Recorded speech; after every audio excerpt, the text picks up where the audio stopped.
오늘 2018년 마지막 주일입니다. 마지막 주일을 지내면서 하나님의 가장 원하시는 세계복음화와 교회를 통해서 우리가 제자되고 복음운동에 쓰임받도록 숨은 자리에서 봉사한 많은 분들께 감사를 드립니다. 여러분 모르지만 우리 장로님들이 주일날 차량 운전한다고 새벽에 나와가지고 추운 데서 운전을 하시고, 또 식당 봉사한다고 집에서도 안 하는 설거지도 하시는 분도 계시고, 집에 계시면 공주처럼 살 텐데 교회 와서 하녀처럼 수고하시는 분들 참 감사드립니다. 하나님의 은혜가 그리스도 안에서 새로운 축복으로 나타나기를 축복합니다. 우리 서로 감사하십시다. 한 해 동안 감사했습니다. 진짜로 감사했습니다. 두 번째 이야기는 제가 여러분들에게 하는 겁니다. 정말 감사합니다. 오늘 말씀의 제목이 마지막에 부름받은 품꾼과 같이 그랬습니다. 지난 주일에 이어서 오늘 말씀에 같은 말씀이 순서를 바꿔 나옵니다. 지난주 말씀이 마태복음 19장 30절에는 그러나 먼저 된 자로서 나중되고 나중된 자로서 먼저 될 자가 많으리라 그랬습니다. 오늘 20장 16절에는 나중된 자가 먼저 나옵니다. 이와 같이 나중된 자로서 먼저 되고 먼저 된 자로서 나중되리라 그랬습니다. 이처럼 하나님의 나라는 항상 열려 있습니다. 먼저 된 자도 나중될 수 있고 나중된 자도 먼저 될 수 있습니다. 먼저 되었다고 방심하고 있다가 나중될 자가 많다고 했습니다. 그렇게 천국은 언제든지 열려 있습니다. 주님은 천국의 비유를 통해서 복음 가진 우리가 어떤 마음과 자세를 가지고 이 세상을 살아야 하는지를 말씀하고 계십니다. 세상에서 하나님 나라를 어떻게 누리고 살 수 있는지를 우리에게 말씀하시는 겁니다. 답을 얻고도 재물이 많음으로 근심하여 돌아간 부자 청년의 이야기를 통해서 주님은 나중된 자로서 먼저 될 자를 말씀하셨습니다. 나중된 자로서 먼저 될 자가 누구인가? 지난주일에 보니까 주인을 바꾼 자는 나중 출발했지만 먼저 될 수 있습니다. 그래서 우리는 우리의 주인이 나도 아니고 사단도 아니고 하나님이십니다. 우리는 주인을 바꾼 자입니다. 그리스도가 주인인 자가 그리스도의 사람입니다. 그리스도가 전부인 자, 그 사람이 바로 나중되었지만은 먼저 될 자입니다. 오늘 말씀 보니까 그런 자가 많다고 그랬습니다. 여러분과 내가 모두 다 주인이 내가 아니라 그리스도가 주인으로 바뀌어지고 그 그리스도가 내 전부이게 되면은 나중이었지만은 먼저 될 자로 바뀌게 될 줄 믿습니다. 그런 응답의 축복을 누리기를 주의 이름으로 축복합니다. 오늘 주님은 또 하나의 이야기를 통해서 나중된 자가 먼저 된 자로서 어떻게 살아야 하는가, 어떻게 살 것인가 하는 거기에 답을 주십니다. 20장 1절에 보니까 주님께서 천국을 품꾼을 모아 포도원에 들여보는 포도원 주인과 같다 그렇게 말했습니다. 주인은 사람이지 않습니까? 포도원 주인이 천국이다 그랬습니다. 천국에 대한 비유를 마태복음 13장에 여러 가지 비유를 통해서 말했습니다. 그런데 사람을 비유해서 천국이라 말한 것은 한 번밖에 없어요. 전부 다 뭐냐면 밭에 반주인 보아가 천국이고 바다에 던져서 그물을 모으는 그물이 천국이고 뿌려진 씨가 천국이고 다 이렇게 말했는데 오늘은 포도원 주인을 천국과 같다 그랬습니다. 천국이 뭐냐? 포도원 주인이라 하십니다. 여러분이 내가 천국 생각하면은 흔히 그러죠. 경치 좋은 거 보면은 야, 여기가 천국 같다. 가보지도 않아 놓고 여기가 천국 같다. 그건 진짜 망발입니다. 이 세상에 천국 같은 데는 없습니다. 그 천국 그러면 경치가 아름답다든지 또 무슨 일이 일어난다든지 있다든지 없다든지 이런 걸로 천국을 이야기합니다. 그런데 주님은 오늘 뭐라 그러냐면 포도원 주인과 같다 그랬습니다.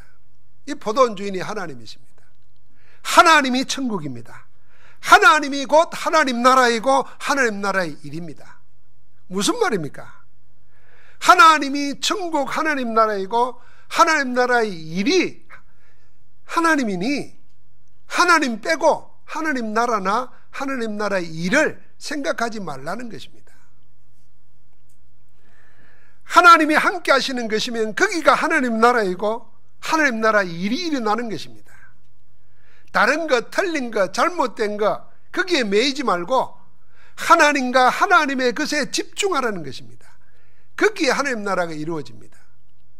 여러분 우리가 교회에 와서 하나님의 일을 한다고 하면서 하나님을 놓쳐버리고 일에 빠지면은 교회가 하나님 나라 천국이 아니고 고생 덩어리 됩니다. 하나님이 함께하는 축복을 누리면서 예배해야 되는데 하나님 놓쳐버리고 예배라고 하는 형태에 묶여버리면 예배를 통해서 축복을 받는 게 아니라 스트레스를 받게 됩니다.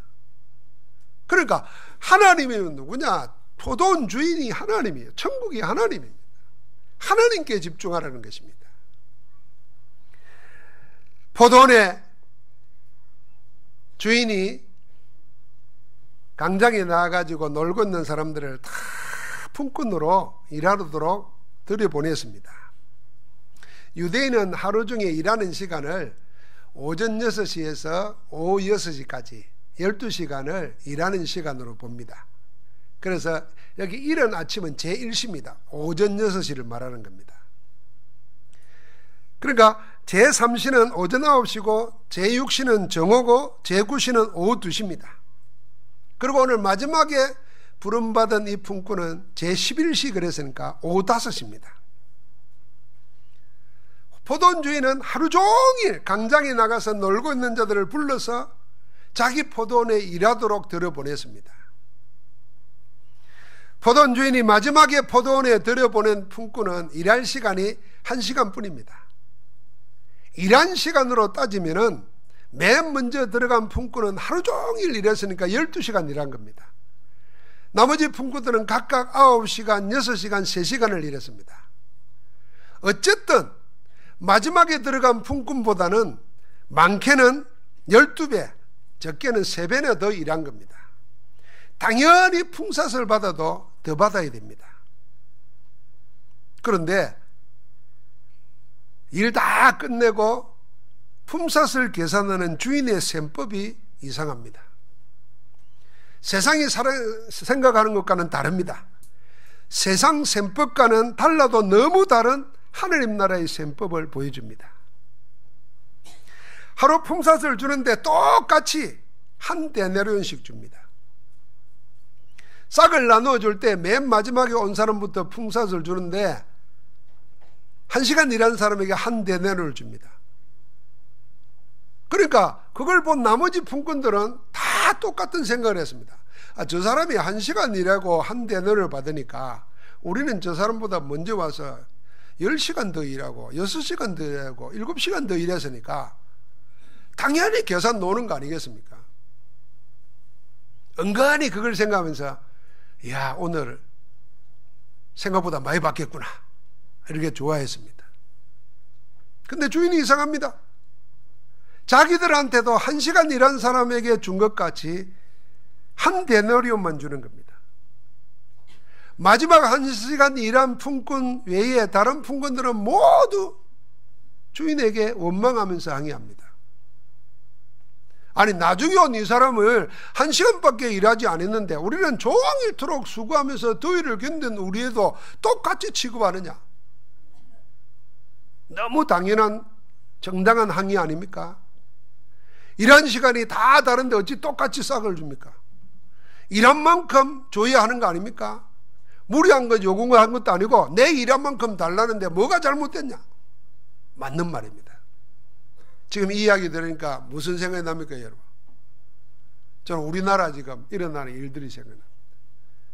세상은 지금 이것 때문에 시끄럽습니다. 뭐 빈부격차니 소득 불균형이니 뭐 이런 얘기하면서 전부 다 뭐냐 하면 상대적인 박탈감과 상대적인 분노에 사로잡혀 있습니다. 그럼 우리 사회가 심각합니다. 감사가 사라져 버렸어요. 고마운 게 사라져 버렸어요. 이거 지금 나머지 일꾼들하고 똑같은 거예요. 그런데 주님은 정반대로 말씀하십니다. 포도원 주인이 한 세상과 우리가 생각하는 것과는 전혀 다른 행동과 메시지를 하신 겁니다. 거기에 천국의 비밀, 하나님 나라의 비밀이 담겨 있습니다. 왜냐하면 20장 1절에 천국을 포도원 주인과 같다고 했기 때문입니다. 포도원 주인이 한 모든 행동에는 하나님 나라의 비밀이 들어 있습니다. 주인의 한 메시지에도 하나님 나라의 메시지가 들어 있습니다. 우리가 20장 13절부터 15절까지 다시 한번 읽어보십시다. 같이 한번 읽어보십시다. 주인이 그 중에 한 사람에게 대답하여 이르되 친구여 내가 내게 잘못한 것이 없노라. 네가 나와 한 데나리온의 약속을 하지 아니하였느냐. 내 것이나 가지고 가라. 나중은 이 사람에게 너와 같이 주는 것이 내 뜻이니라.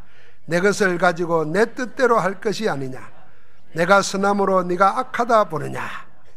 이와 같이 나중된 자로서 먼저 되고 먼저 된 자로서 나중되리라. 이게 세상의 셈법을 넘어서는 하나님 나라의 셈법입니다.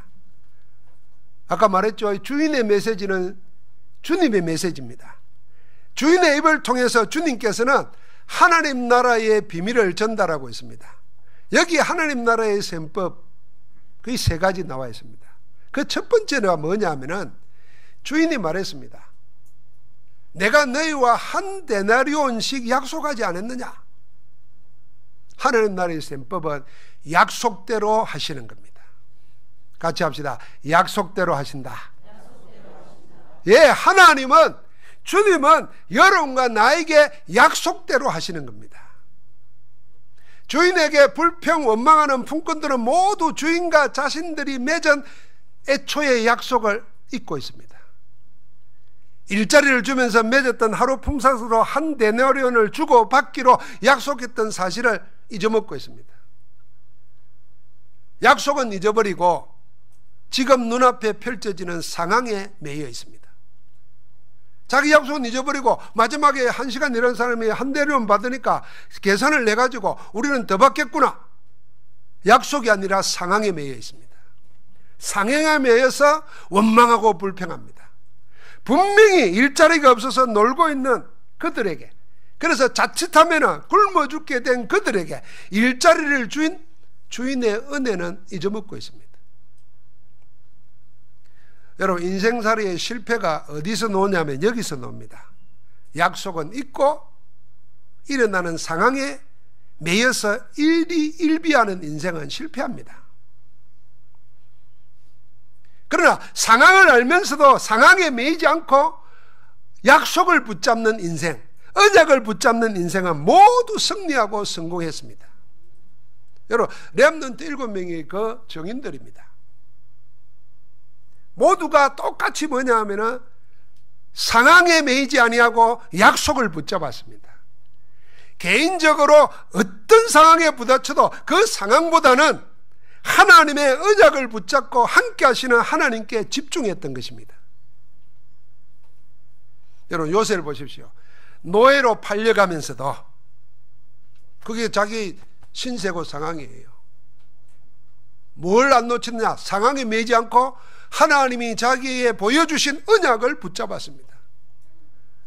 억울한 누명을 쓰고 죄수가 되었습니다. 감옥에 가면서도 상황에 매이지 않았습니다. 감옥이라는 억울함에 매이지 않았습니다. 어디로요? 약속을 붙잡았습니다. 그는 승리했습니다. 강야의 위기와 불평하고 원망하는 불신앙의 무리 속에서 생명을 위협에 넘긴 사람이 있습니다. 그가 지도자 모세입니다. 그런데 그는 그런 불신앙의 구덩이 속에서도 약속을 붙잡았습니다. 승리했습니다. 박해와 경제적인 어려움, 질병, 재난 속에서도 사도 바울은 자기를 둘러싸고 있는 상황, 환경이 아니라 언약을 가지고 그리스도 안에 있었습니다. 그래서 신앙 고백했습니다. 감옥 안에 있으면서도 내게 능력 주시는 자 안에, 그랬습니다. 감옥이 아니라 몸은 감옥에 있는데 자신은 그 감옥이라는 상황, 환경이 아니고 하나님의 언약에 있었습니다. 그리스도 예수 안에서 능력 주신 자 안에서 내가 모든 것을 할 수 있느니라. 이 감옥도, 이 억울함도, 이 고통도 이길 수 있었습니다. 여러분, 우리가 신앙생활 하면서 이런 일들은 수도 없이 일어납니다. 어떤 사람이 은혜 받고요, 막 기쁘잖아요. 이게 그냥 계속 갔으면 좋겠는데 어느 날 스스로 마음이 다운될 때가 있어요. 영적으로. 그때 대부분 사람들이 내가 은혜 받을 때 그 은혜는 뭐지? 나는 또 이거 지금 왜 이러고 있지? 이런 생각을 합니다. 그건 정상이라 생각이 됩니다. 여러분, 내가 영적으로 충만한 게 쉼이 없이 계속 업이 되어버리면 폭발합니다. 이상한 사람 됩니다. 그래서 강신도가 되는 거예요. 하나님이 우리를 조절하고 인도하고 계시는 겁니다. 그때 내게 일어나는 의심, 정당한 의심, 이상한 거 아닙니다. 하나님 진짜 살아 계실까? 그럼 내가 왜 의심하지? 안 돼, 안 돼! 이럴 필요 없어요. 그럼 내가 뭘 잡아야 되지? 그 약속을 잡아야 돼요. 우리가 남을 볼 때도 마찬가지입니다. 저 사람이 합숙 가도 오더니 막 뛰더니 아이고 한 달도 안 가가지고 옛날로 되돌아갔네. 그래 보면 안 돼요. 하나님이 정돈하는 시간입니다. 여러분, 집 쌓고 성 쌓을 때 어떻게 합니까? 흙을 그냥 쌓습니까? 다집니다. 그 위에 또 긁습니다. 또 다집니다. 하나님은 여러분과 나에게 일어나는 모든 상황을 통해서 우리를 다지고 있는 거예요. 그런데 우리 스스로가 일어나는 변화 상황에 붙잡혀 버립니다. 그걸 붙잡고 내가 왜 이랬니? 너는 왜 이랬니? 세상에 왜 이랬니? 하나님이 어디 있니? 이러면은 이게 지금 나머지 풍군과 같은 거예요. 약속을 붙잡아야 됩니다. 그래서 주인이 말한 거예요. 내가 약속하지 않았느냐?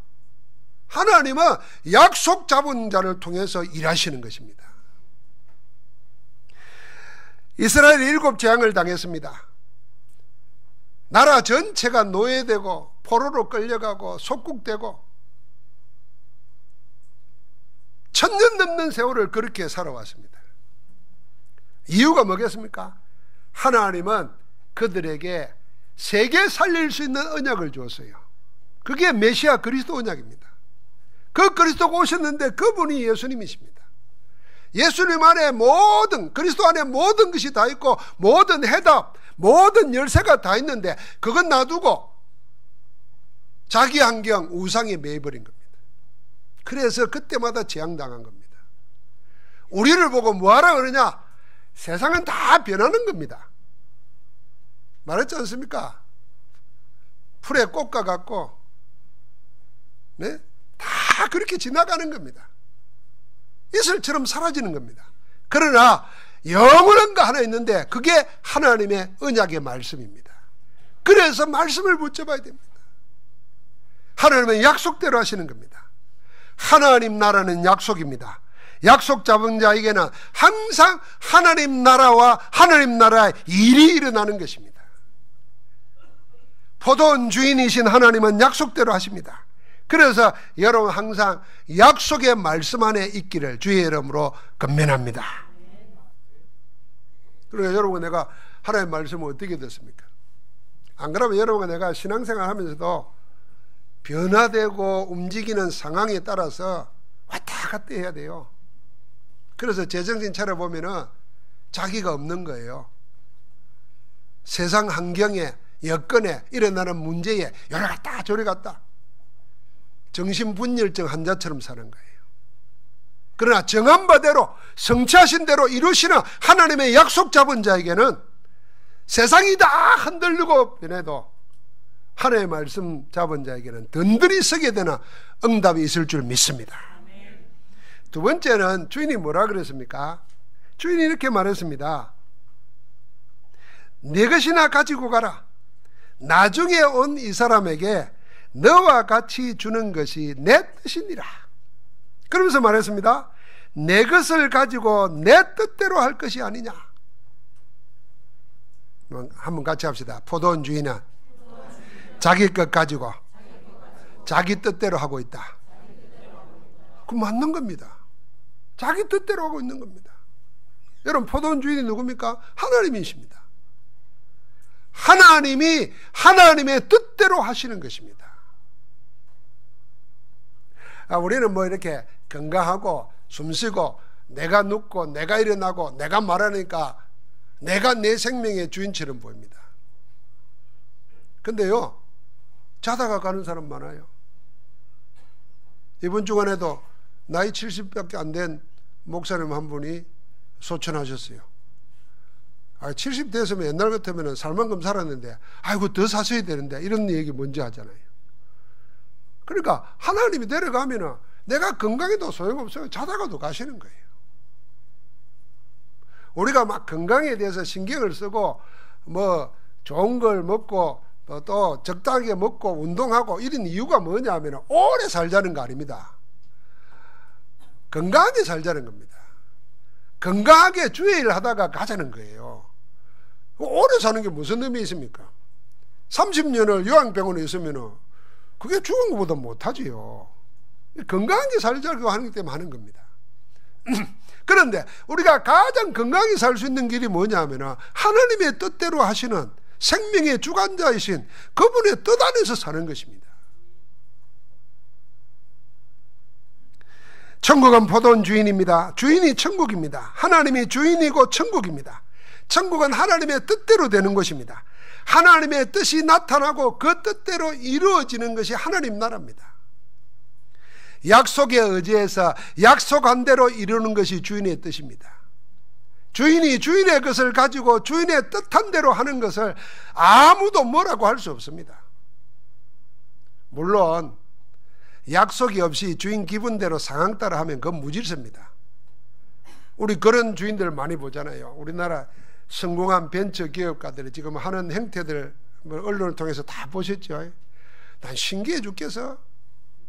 우리가 말하는 하나님 없는 인생 12가지 문제가 성공한 사람들에게 그대로 나타나요. 하나님 없이 자기가 하나님이었어요. 창세기 3장. 세상에 눈에 보이는 것 쫓아 살았어요. 열심히 했어요. 그런데 어느 날 되면 그게 괴물이 되어버렸어요. 그게 네피림이에요. 바벨탑을 쌓았는데 와르르 무너지고 있는 거예요. 뭐 하나로? 어떻게 보면 말 실수 하나 같은데 그게 아니에요. 그 근본이 하나님 없이 세상 것 쫓아서 성공하면 다 된다고, 성공하면 모든 게 법이라고 생각한 거예요. 그러니까 그 묘에 사단, 흑암의 권세가 가지고 노는 겁니다. 세상에 대학 교수고 그렇게 젊고 그렇게 성공한 사람이 하는 행태 보십시오. 말을 할 수가 없어요. 그렇게 하는 것은 무질서입니다. 아무리 주인이라도 기준도 없고 약속도 없이 기분 따라 상황 따라 하면 그건 무질서라니까요. 그러나 주인이 이미 약속을 하셨고 그 약속에 의지해 사는 것은 무질서가 아니고 질서이고 이걸 보고 하나님의 절대 주권이라는 겁니다. 하나님은 하나님의 권한을 세상에 사단에게 빼앗기지도 않고 맡기지도 않습니다. 우리를 하나님의 자녀로 삼으신 하나님께서는 절대 주권을 가지고 여러분과 나를 그 안에서 인도하고 계시는 줄 믿습니다. 그래서 세상의 그 어떤 것도 우리를 빼앗지 못하는 것입니다. 하나님의 말씀을 응답으로 축복으로 누리는 인생은 모두 다 믿음의 사람들이었습니다. 그러면 어떤 믿음이냐? 그 믿음은 하나님과 하나님의 하시는 일을 믿는 믿음입니다. 하나님께서 절대 주권을 가지시고 이 세상의 모든 세상사와 교회와 심지어는 내 인생까지도 주관하고 계신다는 사실을 믿는 믿음입니다. 그러니까 여러분과 나는 어디에 있어요? 하나님의 주권 안에 있는 것입니다. 여러분, 세상이 아무리 강하고 사단이 우리를 노리고 있어도 우리가 왜 이렇게 편안할 수 있습니까? 하나님이 절대 주권으로 우리를 보호하시는 겁니다. 성경에 보니까 우리 한 사람 한 사람에게, 하나님이 자녀 한 사람 한 사람에게 주의 돕는 천사가 있다 그랬어요. 그래서 소자에게도 함부로 하지 말라 그랬어요. 왜냐하면 그의 천사가 매일 하나님을 배우느니라 그랬어요. 그러니까 여러분과 나를 지키는 것입니다. 우리가 기도할 때마다 하나님이 나타나시는 게 아니고, 하나님은 심부름꾼, 우리의 심부름꾼 천사를 보내가지고 눈에 보이지 않게 모든 흑암을 꺾으시고 저주와 재앙을 막으시고 우리를 평강으로 인도해 가시는 줄 믿습니다. 이걸요, 여러분, 제일 실감할 수 있으려면 선교 현장에 가는 겁니다. 복음이 하나도 없는 곳에 가서 이 복음 그리스도 이름이 증거될 때 하나님은 어떻게 일하셨는가? 성경에 나와 있고 지금도 일어납니다.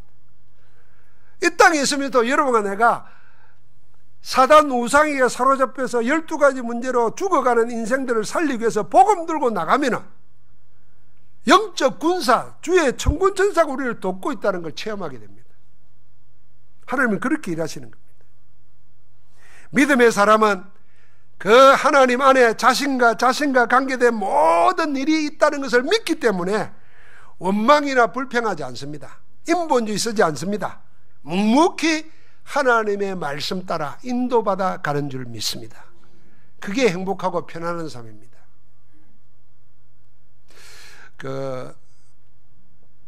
혹시 수영 못하는 사람이 바다에 빠지면 막 살라고 허우적대잖아요. 그럼 빨리 지쳐가지고 꼬르륵 하고 못 일어납니다.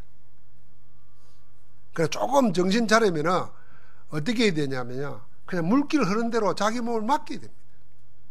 그래야 살 가능성이 있습니다. 수영하는 사람도 제대로 하려면 물길을 거스를 갈 때는 건강할 때고, 위기 닥칠 때는 물 흐른 대로 내려가야 됩니다. 하나님의 우리를 인도하고 계시는데 그 흐름을 모르고 거슬러 가고 이러면 지쳐 넘어집니다. 하나님은 그렇게 우리를 인도하고 계시는 겁니다. 나머지 다른 품꾼들은 전부 다 주인의 뜻을 무시하고 있습니다. 주인의 뜻에 반대하고 있습니다. 자기들에게 은혜를 베푼 주인 앞에서 자기 뜻을 주장하고 강요합니다. 약속은 잊어버리고. 우리가 우리의 뜻보다는 하나님 앞에서 우리의 뜻과 요구를 억지하는 것과 똑같습니다. 그래서 인생살이가 무겁고 힘든 겁니다. 고생하며 지치고 실패하는 인생에 그렇기 때문입니다.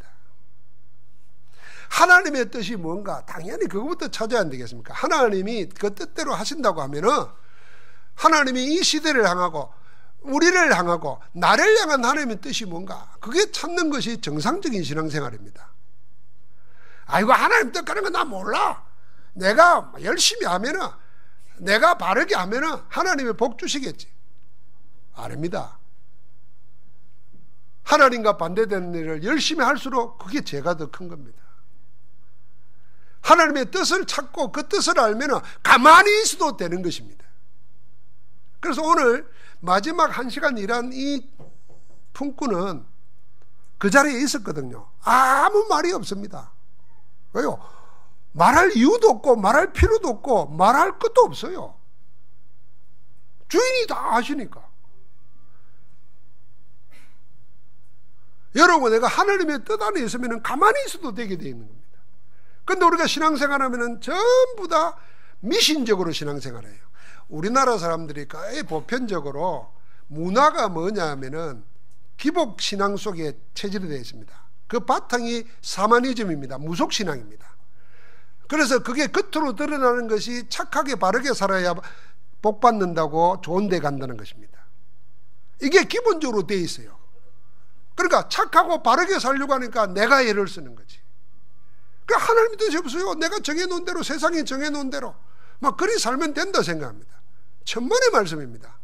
하나님 떠난 인생이 만들어 놓은 세상 전통 간섭에 열심히 살면 살수록 뭐가 오느냐? 영적 문제가 오고 영적 재앙이 옵니다. 그래서 잘 보십시오, 여러분. 착하고 바르는 사람들 속에서 얼마나 고통하는가. 우리 지금 가난하고 힘들게 사는 사람들 보면 다 착한 사람들이에요. 이 부자들은 다 그런 건 아니지만 다 도둑놈 비슷하게 그래요. 그 재벌들, 그 못된 돈 많은 사람들, 그 젊은 사람들 하는 거 보십시오. 그럼 왜 그렇겠습니까? 하느님 없이 바르게 살고 열심히 살았는데 그게 하나님의 법이 아니라 하나님의 뜻이. 그걸 찾으라는 것입니다. 그래서 하나님의 뜻을 먼저 찾고 내가 하나님의 절대 주권 안에 있는가 이걸 항상 확인하고 살펴야 하나님 나라의 일이 내게 일어나는 것입니다. 한번 같이 합시다. 주인의 뜻대로 뜻을 알고 그 뜻 안에서 살자.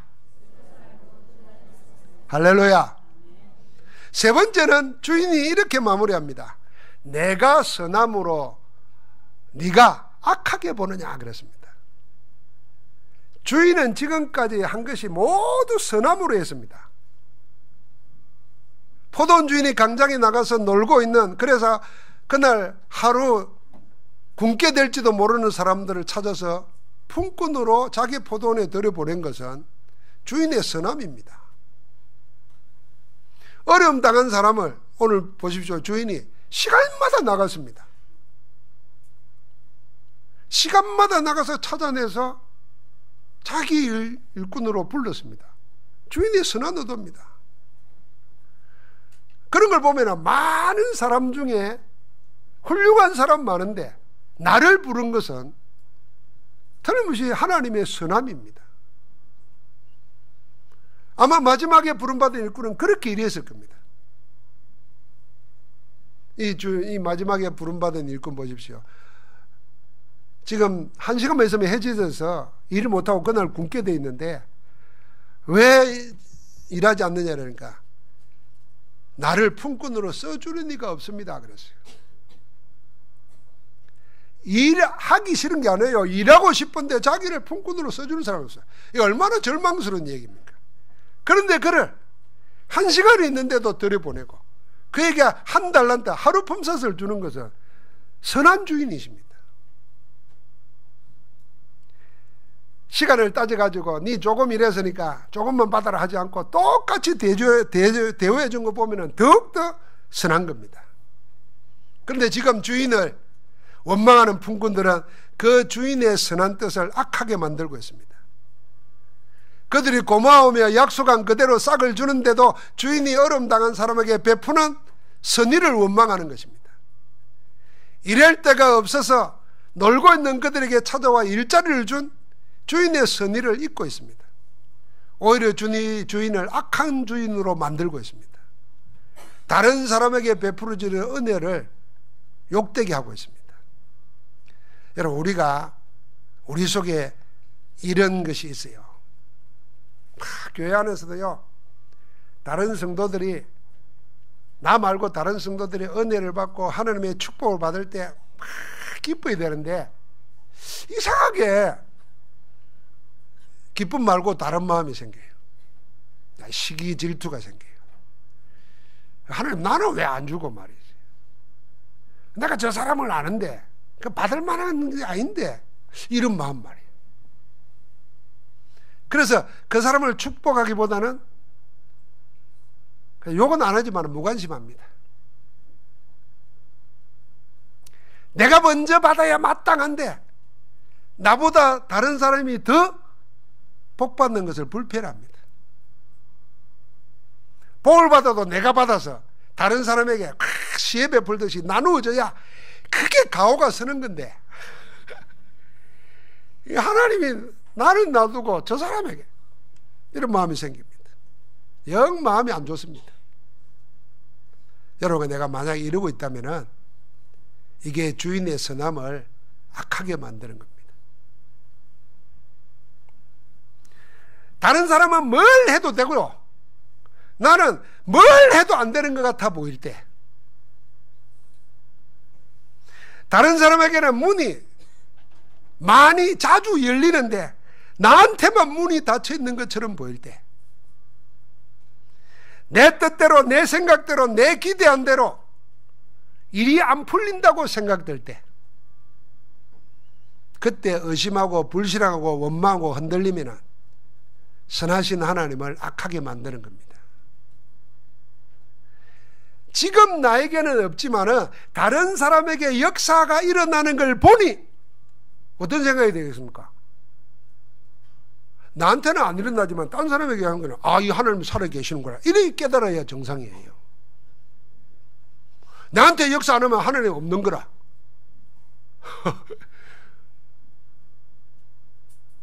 목사에게는 역사하고 장로인 나에게는 없으면 하나님이 불편한 거라. 이래 되면 우리는 큰일 나는 겁니다. 다른 교회는 잘 되는데 우리 교회는 그대로라. 하나님 왜 이럽니까? 이러면은 우리는 이 나머지 품꾼들과 똑같은 거라. 생각 고쳐야 돼요. 야, 저 교회에 역사가 일어나니까 우리가 믿는 하나님 살아계시구나. 그 다음에 뭔 생각이 되냐? 우리한테도 역사하시겠구나. 기다려야 돼요. 저분에게 역사하는 거 보니까 나에게도 차례가 오겠구나. 이게 바른 생각 같지 않으세요? 아니요. 마음에는 어떻더라도 생각은, 머리로는 그게 맞는 거 안 같습니까? 제가 이 전도운동 처음 할 때요, 여러분 우리 교회를 알지 않습니까? 그래도 건물 뭐 몇 층짜리를 가지고 있다가 전도운동 하면서 저 남부시장 쪽에 갔다가 1년 반 만에 되돌아온 곳이 요 부산 프라자 밑에 지하실 35평이었습니다. 거기에 막 오물이 넘치고, 그래서 막 이리 바꾸고 저리 바꾸고 7번을 그 35평 안에서 7년을 살았습니다. 이 7년 있는 동안에 제가 전도학교 강사로 다녔어요. 그러니까 사람들이 전부 다 모르겠어요. 메시지는 좋고 강사인데 교회는 어떠냐는 게 지하실 35평이라. 막 교회들은, 다른 교회들은 막 부흥하는데, 예를 들면 예언교회는 막 교회를 짓고 사람들이 모이는데, 내가 예언교회 집회에 가보면은 예언교회 좋은 말로 화장실, 우리말로 변소보다도 우리 교회가 더 안 좋아. 야, 이럴 때 드는 뭐 그런 거 이해하시겠습니까? 나머지 품꾼은 내가 이해가 돼요. 야, 내가 죽겠더라고요. 그때 내가 하나님의 말씀, 약속에 집중했습니다. 생각을 하나님의 은혜를 주셨어요. 아, 복음운동 문장교회의 역사니까 우리에게도 차례가 오겠구나, 이 생각이 들더라고요. 그럼 그 차례를 기다리면서 내가 붙잡아야 될 하나님의 언약이 뭔가, 이걸 찾은 거예요. 그때 하나님이 나에게 준 게 사도행전에 나오는 전도운동이에요. 그래서 우리 교회가, 내가 제목을 이걸 잡은 거예요. 지붕을 덮을 수 없는 교회. 우리 교회당은 지하실 35평이 있지만은 우리 성도들이 하나님의 복음 가지고 자기 있는 곳에서 말씀운동하고 거기서 구원의 역사가 일어나고 기도응답 받으면 거기가 교회라. 그때 제가 뭐냐면 우리 김성룡 목사가 저 필리핀에서 미션을 할 때예요. 구롱포에 우리 김 장로님 계시고 거기 신용재 장로가 말씀운동하러 가고, 어떻게 아무리 건축가가 기술이 있어도 필리핀하고 우리 포항까지 지붕을 얹겠습니까? 그래서 지붕을 얹을 수 있는 교회는 작은 교회구나, 진짜 교회는 지붕을 얹을 수가 없구나. 그래서 내가 지붕을 얹을 수 없는 교회, 내가 이거 가지고 지하실 35평에서 그 똥냄새 맡아가면서 이겼다니까요. 여러분이 다 그렇게 우리가 이긴 거예요. 여러분, 그렇습니다. 우리가 교회 안에서 이거 잘 찾아야 됩니다. 어떤 사람에게는 전도 역사가 일어날 수 있어요. 감사해야 되고 고마워야 되고 겸손해야 됩니다. 그런데 안 일어나는 사람은 더 조심해야 됩니다. 아이고 저런다고 되냐, 한번 두고 보자, 이러고 앉아있으면 안 돼요. 큰일 나요. 하나님 살아계시는구나. 나중된 자가 주인 바꾸면, 그리스도가 전부가 되면 먼저 된다, 나보다도. 그때 내가 뭐래요? 박수 부대로 있어야 돼요. 하나님이 역사하는 거. 그래서 우리 교회가 아직 그 수준이 안 돼 있는 것 같아요. 그래가지고 얼굴들이 불편해. 그럼 축복받을 그릇이 안 됩니다. 여러분, 저는 목사잖아요. 내가 우리 자녀들을 보면 우리 자녀들이 막 전도하고 막 교회에서 반주하고 막 교사도 하고 막 이러면은 얼마나 내가 면이 서겠어요. 근데 불신자 집안의 아이가 막 전도도 하고 봉사도 하고, 그래 기분 나빠하면 어떻게 했습니까? 내가 이 모자란 사람이지. 이야, 저 불신자 집에서 저렇게 복음 알고 누리고 저렇게 봉사하니까 얼마나 고마워요. 그 내 딸보다도 더 귀하게 보이는 거예요. 감사한 일이지. 근데 하나님이 때가 되니까 또 우리 딸에게 그런 응답을 주시는 거예요. 지금 우리 결애가 막 이따가 결혼해서 싱가포르에 가니까 갈 데가 없어. 교회가 한 군데밖에 없어. 그러니까 거기 갔더니 전부 다 렘넌트들이라. 저가 제일 어른이라.